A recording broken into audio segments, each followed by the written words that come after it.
I miss old Roblox. A quote that a lot of players say when they look at what is happening with Roblox now and just wish that things was like that years ago.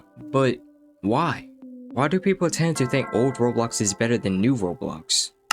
I was just a kid when I first started Roblox back in 2016. Everything felt like a welcome in time, nothing out the ordinary. Roblox was still a growing platform and its user base was that of 100,000s instead of millions. The thing about this time is that nothing was really being caught about Roblox. Pokemon Brick Bronze, obbies, and survival games were so common games to play back then that the time felt like the best time Roblox had, which a lot of people could say the same. I was one of many who loved this time of Roblox, but the quote people usually say, you don't miss old Roblox, you miss being happy. It drowns every sense of reason, and it's true. Though the scary fact of it all is that when something gets popular enough, its core starts to age with it. And now that I'm all grown up, even if I said I had more fun when I was a kid, my fun ages onto newer things in Roblox. That's my story. Though, what about old Roblox? The retro feeling that everyone saw about Roblox, the old blocky physics engine that everyone looks back on and say, man, that seems like a good time. But what if I told you it wasn't? Old Roblox back in those years before I joined were good starter years for Roblox. There was a lot of community events, a lot of small topics, and it was easier to make friends with other creators. But Roblox was never the best. Games back then was much more scarce than they are today. The popular page would sometimes have somebody's starter place up on the front. Hobbies was also a popular genre as well.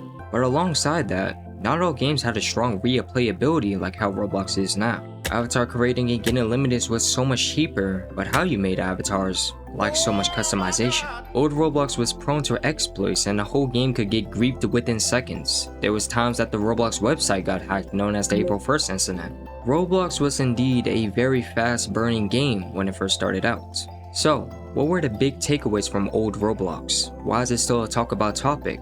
Well, for starters, Roblox was always listening to feedback.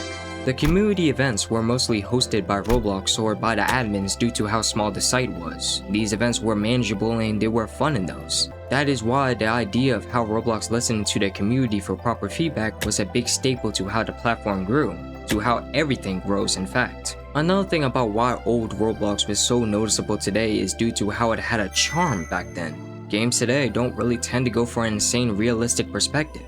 Old Roblox had a simple look that looked closely enough to Lego. The realistic idea of Roblox isn't a very big talk, even with the Roblox CEO, David Baszucki, really wanting that idea to be pushed, but the community doesn't.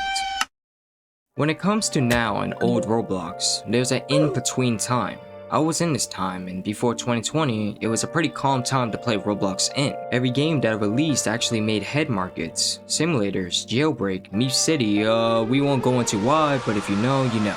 A lot of these games had a setting where it broke through to how old Roblox was. A very scarce taint of games that hardly had any replayability. Customization was much more vivid. It had more layers to how you made your avatars. A lot of things started to get modernized at this time, like R15 coming to Roblox, ticks being gone, and guests being removed. R15 was frowned upon, people didn't like this, but over time, it stood there as an option. Ticks was removed to Roblox in its own way, doubling down and avoiding alt accounts from trying to get free ticks and shuffling the market. And guesses were removed for obvious reasons. Hackers could get banned, so they removed them.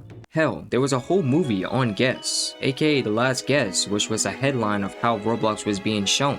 It's time for the community had Roblox videos and stories that lean to how Roblox was during that time. For me, a lot of people came to like this idea of modernization. Animation qualities went up due to R15 and it shows some love to how Roblox is. Though at the cost of this time, Roblox was pushing away from the community as it was growing bigger and bigger, and one thing that sealed the past from the present was filtering enabled.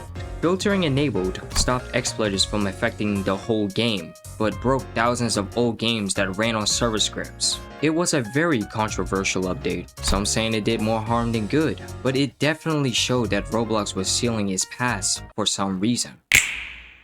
Now we reach today.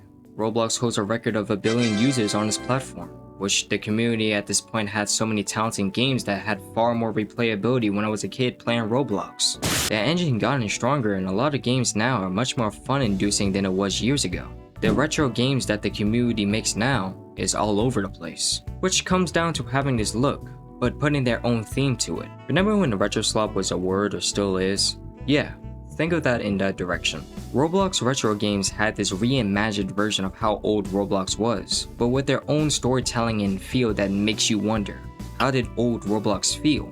The old lore of Roblox and myths that people used to make, they were investing, so it makes sense why would people want to reimburse that feeling. I love the idea of old Roblox because that's pretty much what Roblox stands at. Like for example, Pressure and Doors are two of the same modernized games that still push the feeling of 2017 in there. Something Evil Will Happen is a game that revitalized natural disaster survival and put a retro aesthetic into it. Roblox is at a point now where it doesn't seem like it wants to evolve further, rather keep it in an in-between zone in retro Roblox. Roblox's community events returned, but aren't as good. No, seriously, the only good event was the classic event. Roblox moderation became much more worse, and the struggle and take to please the community slowly becomes a nightmare on all corners for Roblox. But to fully conclude this book, old Roblox isn't objectively better. Something from its hatching phase always seems like a beautiful time to be alive. But not everything seems logical now than it was back then. Old events would be too complex to put together now, and there will probably be more criticism than it was back then. A lot of Roblox's old aesthetics were one of a kind, and for it to finally be accepted in a modern period such as now, makes people say, I miss old Roblox. We don't know what Roblox might rotate to next with their modernization they really want to go for, but the community thrives as this classical platform today. And without any more to say, thank you for watching, subscribe if you want, and I'll see you on the next one.